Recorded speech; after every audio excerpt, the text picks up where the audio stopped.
Hey there and welcome. If you're looking to absolutely turbocharge your Webflow website and make your pages load as quickly as possible, you're in the right place. Today I'm going to show you some simple yet super effective tweaks you can make right inside Webflow's settings that'll help your site load faster, perform better, and create a smoother browsing experience for your visitors. By the end of this tutorial, you'll know all the right switches to flip for blazing fast site speed, without having to mess around with complicated code or external tools. So let's jump right in. First things first, we need to head over to your site's settings. If you're in the Webflow Designer, up at the top left you'll see a menu to access the project settings. Go ahead and click there. It can feel a bit hidden if you haven't poked around much, but this is where all the magic happens when it comes to optimizing your website. Once you're inside your site settings, look for the Publishing tab. This is where you control how your site gets pushed out to your visitors, and it's home to a few really valuable optimization features. Scroll down, and you'll find a section with some checkboxes related to loading and compressing your site files. Let's tackle these options one by one so you know exactly what you're adjusting and why it matters for speed. The first option you'll see is asynchronously load JS.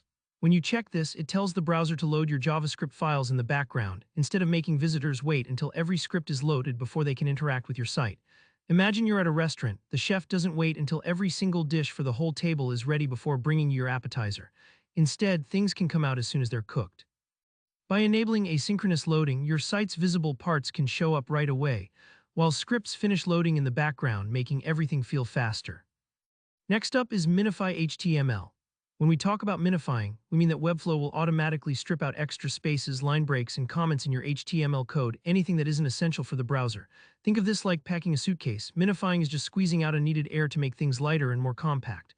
This step can really shave precious milliseconds off your load time, especially on larger pages.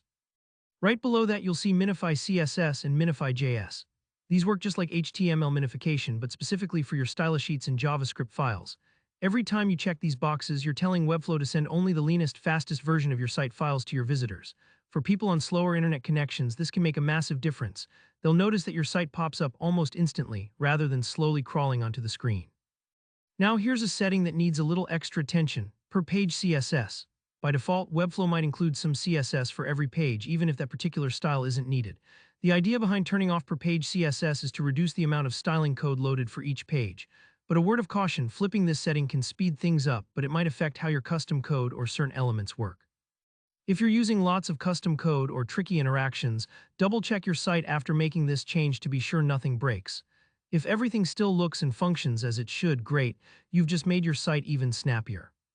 After you've turned on all these optimizations, go ahead and hit Save Changes. Then try publishing your site and pay attention to how much quicker your pages load. Sometimes these switches alone can cut your load times by several seconds, which is huge if you want to keep visitors engaged and happy. So that's it. Just a few clicks in Webflow can have your website running at top speed. Don't worry if any of these steps take a moment to find, or if you need to experiment with a setting. That's totally normal and part of the process. If this video helped you, please give it a like, and if you have any questions or want to share how much faster your site feels, drop a comment below. I love hearing your feedback, and if you want more straightforward web design tutorials, don't forget to subscribe for more tips. Thanks for watching, and I'll see you in the next one.